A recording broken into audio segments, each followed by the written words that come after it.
नमस्कार साथियों, एक बार फिर से आप सभी का स्वागत है जेपी फैक्ट ज्ञान यूट्यूब चैनल पर। और हम यहाँ पर पढ़ रहे थे आपका संस्कृत अनुवाद, और संस्कृत अनुवाद में हम उन कुछ नियमों को जान रहे थे।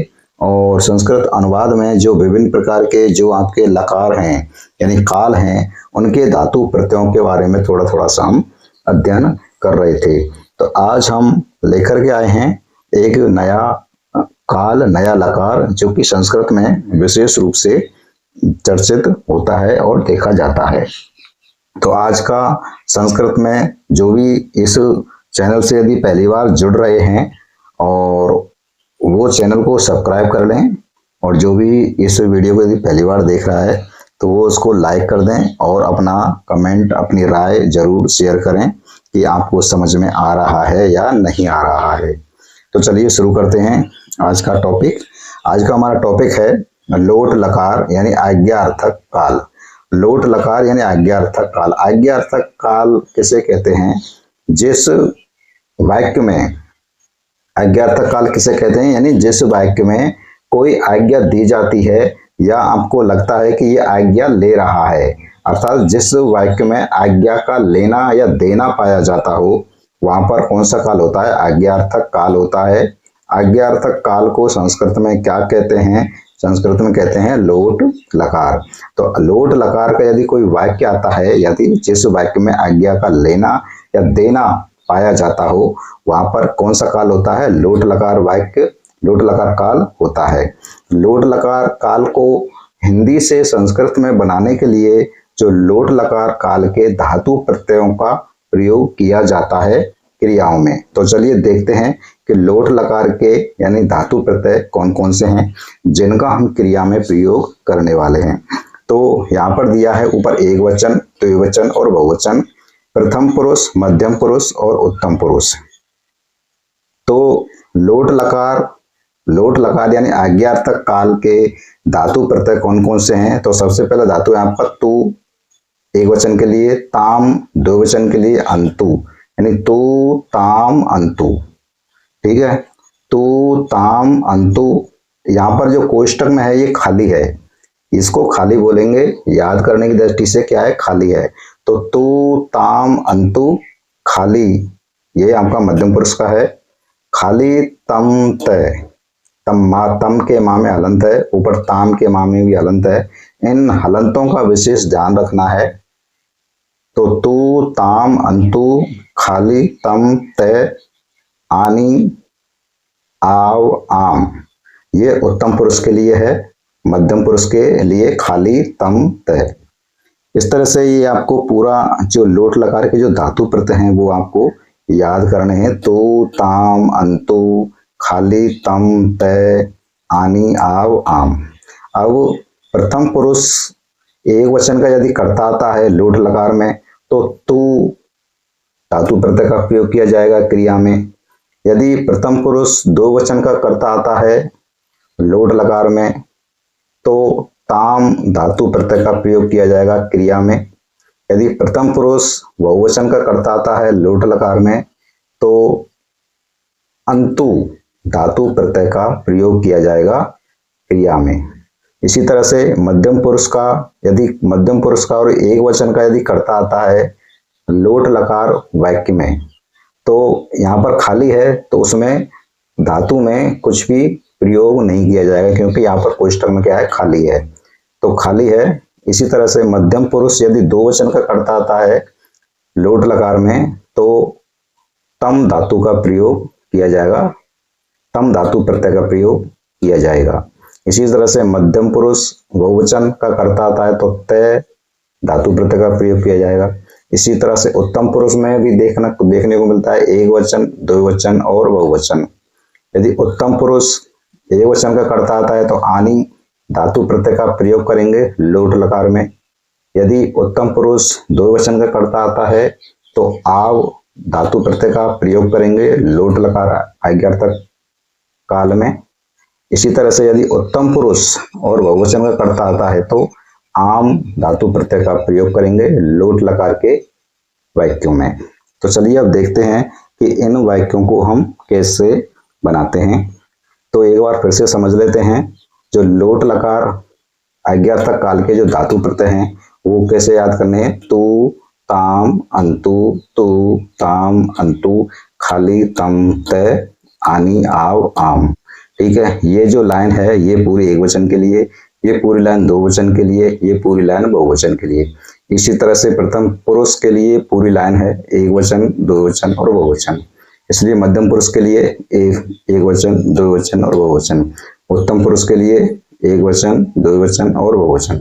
इस तरह से अब हम इन धातु प्रत्ययों को धातु में कैसे लगाते हैं देखते हैं। थोड़ा सा उदाहरण समझ लेते हैं। जैसे उदाहरण दिया है यहाँ पर गम प्लस तू, है ना। गम प्लस तू, ये तू प्रत्यय है और गम माने जाना। तो गम के जब हम रूप चलाते हैं तो गम का क्या बन जाता है, गच्छ बन जाता है। क्या बन जाता है, गच्छ। और गच्छ जब बन जाता है तो इस धातु प्रत्यय जो है तू है, इसको ज्यों की त्यों लगा देते हैं। क्या रूप बनेगा, गच्छ तू। तो इसका क्या अर्थ होता है, जाओ।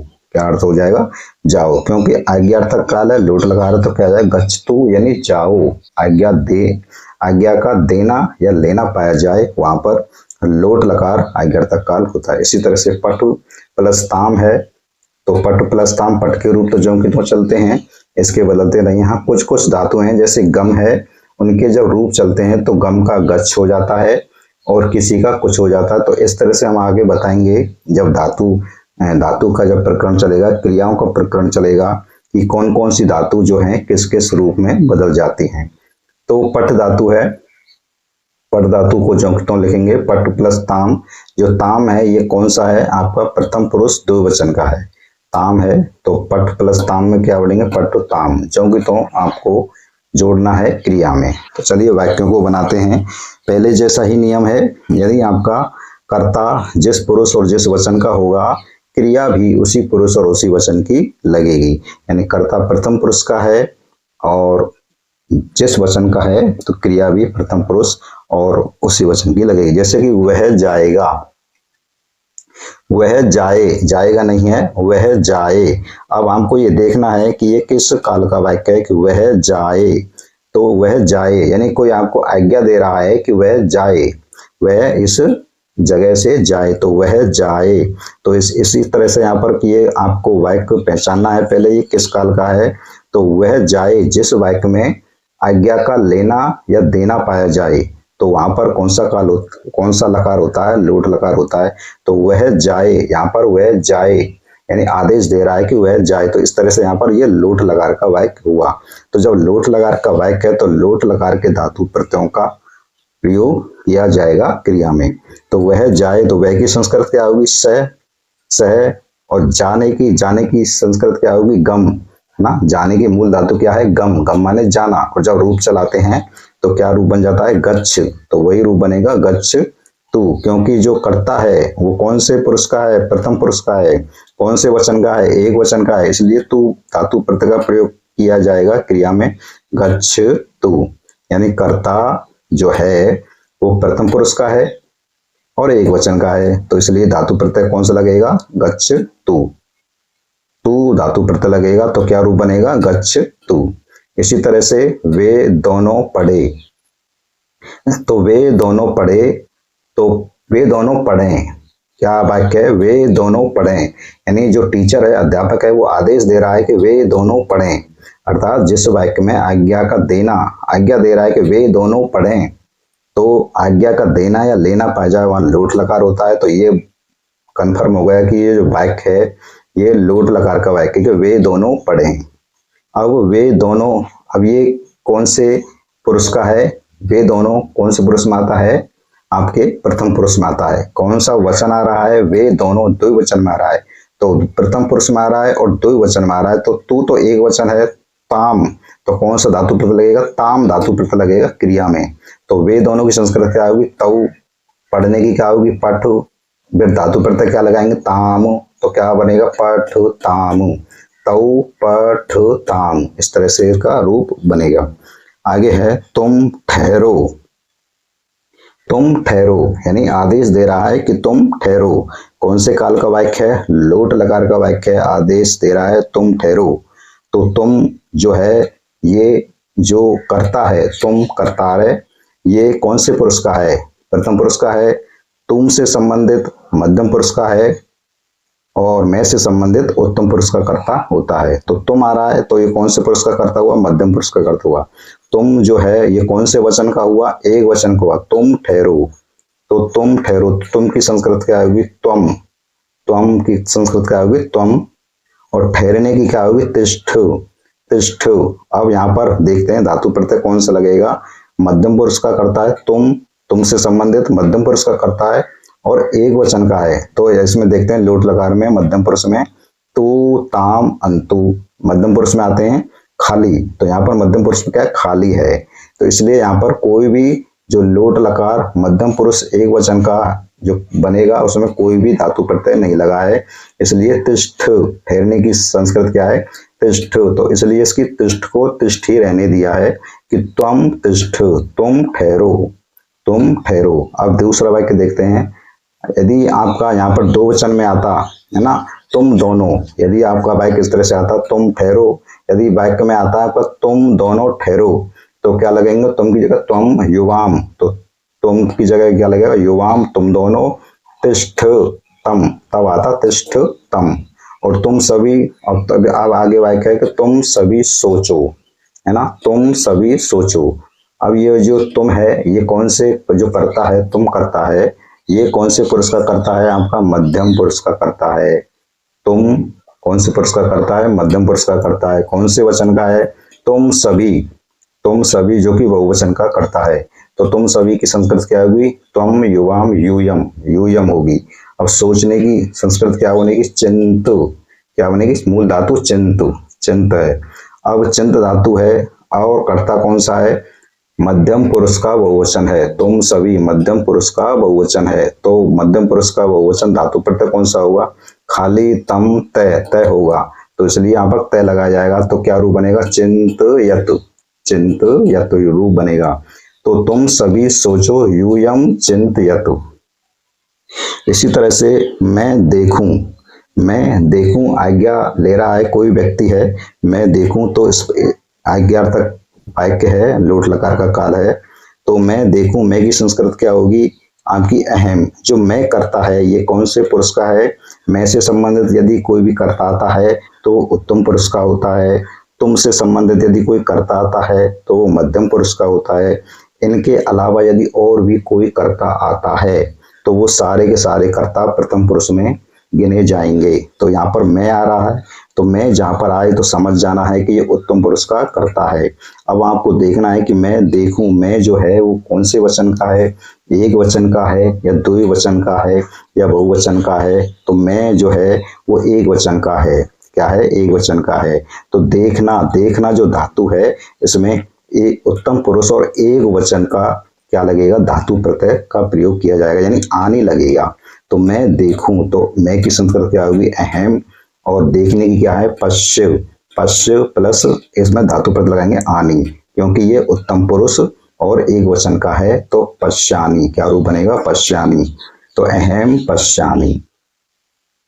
इसी तरह से हम दोनों लिखें, हम दोनों लिखें। अब हम दोनों आ रहा है ना, हम दोनों आ रहा है, तो ये कौन से पुरुष का करता हुआ? हम दोनों। हम दोनों जो करता है, यानी आपके जितने भी आपके असमद के रूप चलेंगे वो सारे असमद के जो कर्ता आते हैं, अहम, आवाम, वयम, यानी अहम, आवाम, वयम, वो सारे के सारे जो हैं वो उत्तम पुरुष के क्या होते हैं? कर्ता होते हैं। अब वचनों के अनुसार देखते हैं। हम दोनों दो वचन का है, तो एक वचन के लिए आनी, आप दो वचन के लिए तो हम दोनों लिखें। तो दो तो लिख धातु में क्या? लिख धातु में कौन सा धातु प्रत्यय लगेगा? आव धातु प्रत्यय लगेगा। तो हम दोनों की संस्कृत क्या होगी? आवाम। हम दोनों क्या होगी? आवाम माने हम दोनों। और लिख, लिख, लिख धातु है, मूल धातु, और लिख में आव लगा दिया है पीछे की आव, ये आव लगा है तो लिखाव। क्या लगेगा? लिखाव। तो रूप क्या बनेगा? हम दोनों लिखें, आवाम लिखाव। क्या बनेगा? आवाम लिखाव। इसी तरह से अगला वाक्य समझते हैं। आप ना गिरें, कोई व्यक्ति है वो क्या कर रहा है? सलाह दे रहा है, यानी आप ना गिरें, है ना। तो आप ना गिरें, तो आप की क्या होगी संस्कृत? भवान। अब जो आप जो करता है वो कौन से पुरुष का है? ना तो ये तू से संबंधित आ रहा है, तो ना तो ये मध्यम पुरुष में, ना ही इसमें मैं आ रहा है, तो ना ही ये उत्तम पुरुष में है। तो आप आ रहा है, तो बाकी के सब जितने भी कर्ता आते हैं वो सभी प्रथम पुरुष में गिने जाएंगे। तो आप ना गिरे तो आप किस पुरुष का कर्ता हुआ? प्रथम पुरुष का हुआ। कौन से वचन में है बताइए? आप जो है वो एक वचन का है, तो आप ना गिरें तो आपकी क्या संस्कृत होगी? भवानु। भवानु ना संस्कृत में भवान ना। गिरने की क्या होगी? पत। पत माने गिरना, और पत माने गिरना है आपका। और इसमें धातु प्रत्यय कौन सा लगाएगा? प्रथम पुरुष एक वचन का तू लगा, इसलिए क्या रूप बना? पत तू।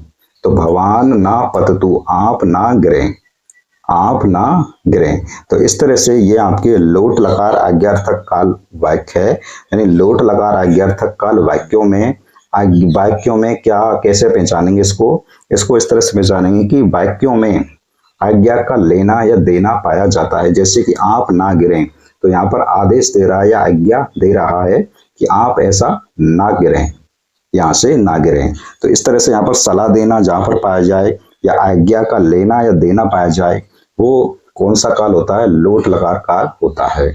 तो आई होप आपको ये समझ में अच्छी तरह से आ गया होगा। नियम सभी के वही हैं, आपके पहचानना है, सिर्फ याद करना है। धातु प्रत्यय तू ताम अंतु, खाली तम तय, आनी आव आम। इस तरह से इनको अच्छे से नोट्स बना लेना है। और एक वाक्य एक काल और है हमारा संस्कृत में, लोट लकार के बाद में आपको विधिलिंग लकार वाक्य है। विधिलिंग लकार आपका काल है, उसके बारे में नेक्स्ट क्लास में पढ़ाते हैं। तब तक के लिए जो भी विद्यार्थी संस्कृत अनुवाद सीखना चाहता है उनके लिए ये क्लास जरूर शेयर करें। और जो भी विद्यार्थी पहली बार जुड़ रहा है इसको चैनल को सब्सक्राइब करें और वीडियो को एक लाइक जरूर करें। चलिए मिलते हैं अगली नेक्स्ट क्लास में।